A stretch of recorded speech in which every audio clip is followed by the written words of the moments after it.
Good afternoon. My name is D. Rosario, and I have been tasked to answer 5 questions for task 5.7 of my Career Foundry Data Analyst certification. I will start with question number 1 now. Question number 1 is what does this CRISP DM methodology for data mining entail? And what does a data analyst do in each step? First of all, CRISP DM stands for Cross-Industry Standard Process for Data Mining. It's a structured, thorough, and validated approach to data mining, which breaks the process down into 6 steps. Step number 1, business understanding. Business understanding is all about understanding your business goals and priorities so you can tailor your project to support them. Here, you get the chance to define what success means for your project. Step 2, data understanding. This step involves gathering data and checking it for any quality issues, such as errors, missing values, or inconsistencies. Here, you can begin to explore the data, calculate some basic descriptive statistics, for example, the mean, the mode, or the median. Here you can also begin documenting everything about your project and your data, for example, your data collection methods, and any data quality issues or potential bias with your data. Step 3, data preparation. In this step, you'll get your data ready for analysis. Thus, much of your time will be spent selecting and cleaning data. You may also need to construct or derive the data that you require in this step. Step number 4, modeling. The modeling phase is where or when you'll decide which combination of logic and algorithms, also known as a model, you will apply to your data set. This is a decision that will be influenced by the goals and nature of your project. Once you've decided which model to use, you'll go ahead and design a test plan for your model. After your prototype has been validated and implemented, it becomes a model officially.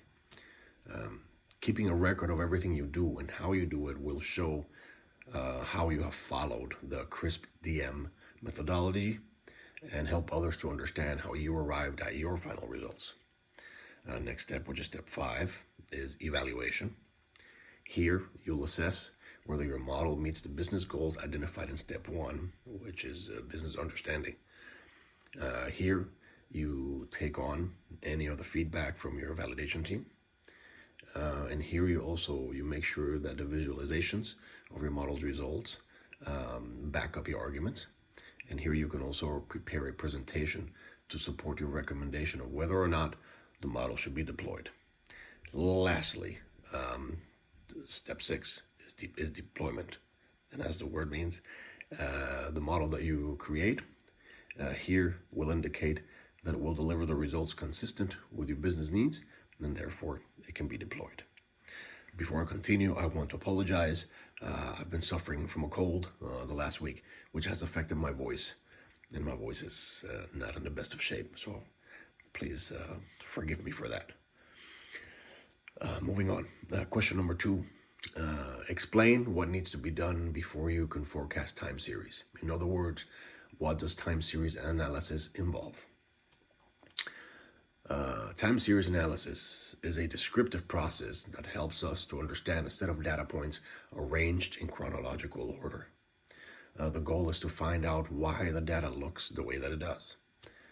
A time series will always have time as its independent variable. The main components to look out for in a time series analysis are 3: stationarity, autocorrelation, and seasonality. What do these mean? Let's start with stationarity. A time series is said to be stationary when its statistical attributes, specifically the means and the variance, stay the same over time. In other words, while the data itself may change over time, its underlying nature and the mechanisms that drive it won't. Stationarity is easy to spot in a diagram because the line will lack a trend or systematic pattern. Number 2, autocorrelation. Autocorrelation occurs when the value of a data point is always equal at a given time interval. And the third one to look out for, seasonality. Seasonality refers to fluctuations that regularly occur at periodic intervals in retail. For example, this can be seen during seasonal periods like Christmas. Seasonality also can be observed in the fluctuations in temperatures from one season to the next, for example. Hence the name seasonality. Question number 3. Discuss the main principles of data ethics as well as what companies or organizations could do to uphold these principles. Well, a data analyst needs to be aware of and adhere to the laws and regulations that govern how companies can collect and share data. There's 4 things that we need to focus on. First, privacy. Individuals should be able to be in control of their own personal data. Number 2, transparency. Individuals should have a clear overview of data that organizations are collecting and sharing about them. Number 3, accountability. Organizations are responsible for the data that they collect and share from their clients. And 4th, equality. Organizations must not disadvantage or discriminate against individuals or groups when handling and processing data. The companies that gather the data must do their due diligence and make sure that the data is safe. Safe from being stolen, first of all, and safe from being used or abused, mainly abused. But you have to make sure that the data is safe. Here, the customer can see which data the company has, and they can see that the data is not being used to single out or leave out or disparage anyone. Number 4. It says here, imagine you're an analyst at a financial services company and you have some concerns about bias in the way a predictive model was measured. How would you raise your concerns with your manager? This is a very interesting question, but it is also a very difficult question to answer because the answer is not black and white. There is no right way or wrong way of doing this. Every situation will present itself with a unique set of circumstances.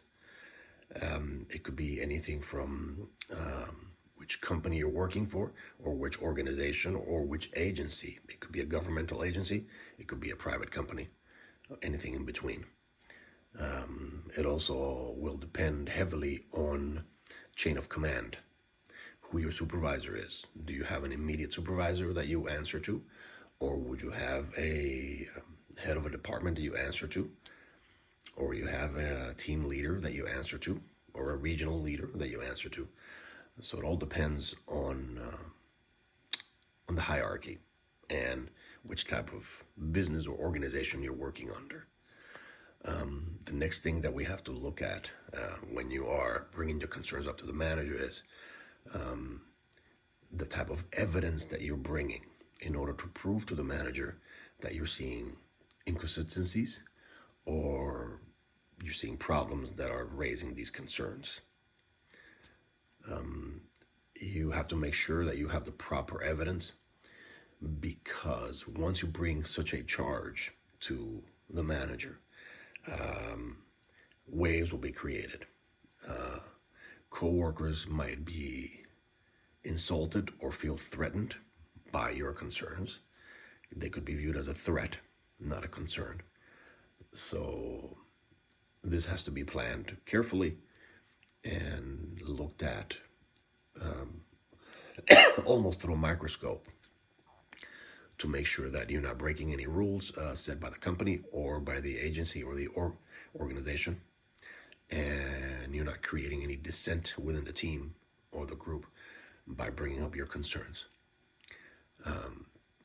But the best way, excuse me, the best way to avoid measurement bias in the future is to keep a very close eye on the data itself and how the data is being collected and where is it being stored, and what is it being stored for. As long as we have a nice or clear view of this, we minimize greatly the amount of bias that could occur in any type of data collection situation. Last question, number 5. The question is, explain the difference between regression and classification models in predictive analysis. When would you use one of these models over the other? Excuse me. First off, regression models are used to measure the relationship between quantitative variables, usually to create a predictive model. Put simply, they show how one variable may affect another in order to make a prediction. Regression is a versatile and proven technique on which to base your predictive analysis on. And the second one, classification models.